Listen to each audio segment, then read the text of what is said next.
thank you all for coming. I do appreciate it. I'm Janice Arnold-Jones. I'm a candidate for Governor of New Mexico. I presently serve in the New Mexico House of Representatives, representing District 24 in Albuquerque. Let me begin by saying that the deficits we are facing are huge. A combined shortfall for the current and next fiscal year is approaching $1 billion.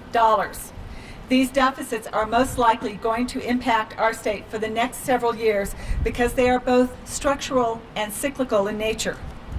Our structural problem is caused by using one-time money for recurring expenditures.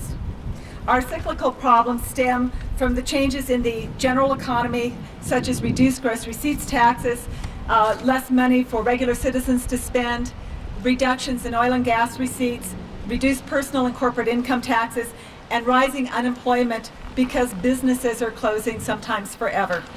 What is clear is the checkbook is overdrawn and the rent is due. Now it is up to the legislature to put our collective household back on solid ground. This is a monumental task, and the wisdom and help of every New Mexican to figure out this problem, along with all the principled leadership we can muster, is absolutely a necessity. The sad thing is, everyone will share in the discomfort of the solution. Regrettably, New Mexicans continue to have too little access to the process. Unlike most states that have made their budgets and deliberations easily accessible, New Mexico remains closed to the public except for those small steps made during the last regular legislative session. This is not the state's debt. This is your debt. And whether we raise taxes or cut programs and services, New Mexicans should have access and should participate in the decision. So here's the situation. The 2009 budget is overdrawn and the books have not been closed. The 2010 budget will be overdrawn based on what was signed into law. To balance the 2009 budget, all reserves and restricted funds will have to be used, leaving a deficit to begin 2010. To close the 2009 budget and balance the 2010 budget, based on our best estimates today, we must cut between 16 and 20% of the budget, almost $1 billion. Put in terms of your family budget, if you earn $50,000 a year to take care of your family, your income would drop to $40,000. If you earn $30,000 to take care of your family, your income would be cut to $24,000. And if you earn $15,000 a year to take care of your family, your income would be reduced to $12,000. That is the problem we are facing. Given this situation, most of us would say, yikes! We're spending more money than we're taking in and we have to cut back. You would begin to consider your options and you would make decisions based on trying to keep the things that are most important to you while sacrificing those things that are less important to you. All the while, you're going to know you're not going to like what you have to do. That's real life. That's what we do in our homes. Current estimates show that the administration overspent the 2009 budget by more than $200 million. This violates a constitutional mandate to balance the budget in New Mexico. As of today, the administration has not closed the books on 2009, so we are actually unsure of our financial condition today. This is not much different, however, than your spouse overspending. When the other spouse finally figures out what has happened, your relationship, your children, your home, your credit score are all at risk. The problem is clear. Spending must be controlled. Every household in New Mexico knows what it means when you are not making enough money. You have to cut spending. You have to cut your expenditures to make it work. You have a couple of choices when you make those decisions.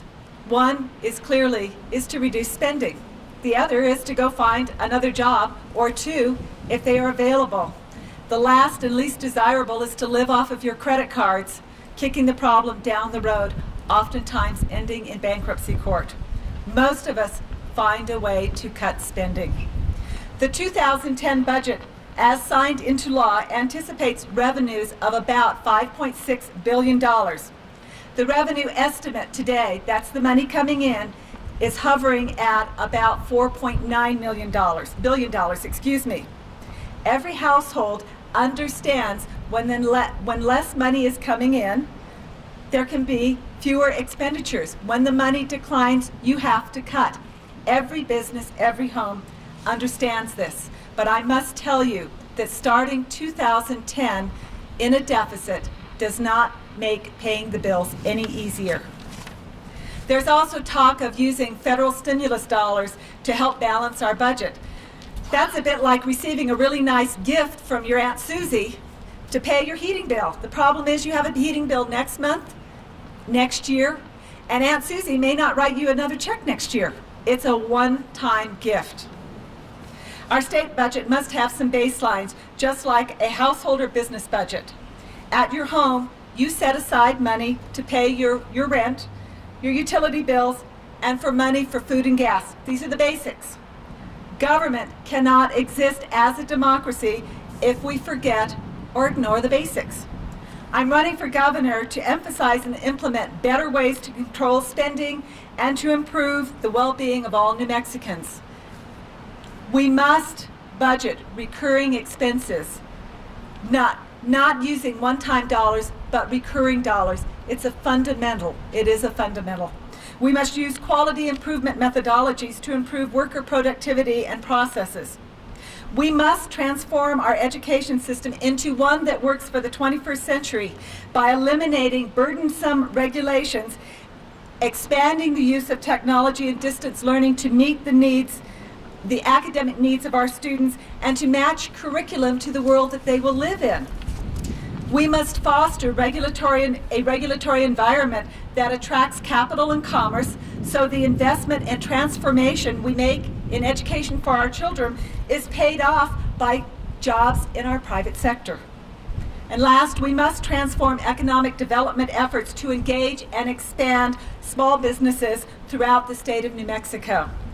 And while we are making these transformative changes, we must also provide for individuals in need of developmental disability waivers. We must preserve public and school employee pension funds. We must provide for public safety, and we must provide for infrastructure that serves a majority of New Mexicans. We're all in this together. Everything has to be on the table, and anyone who tells you that something is sacred isn't telling you the truth. This is a huge problem. What we need is every New Mexican to be at the table to help us solve this budget shortfall. I will continue my quest for open government because the people have a right to know. And yes, I will be carrying my webcam to the special legislative session. And you know, I am interested in what the citizens have to say because you're closest to where the problems are. Please look at my website, Janice for Governor. I am interested and anxious to hear the specifics because it's much easier to deal with real things than to macromanage it. Thank you so much for listening today, and I appreciate your attendance.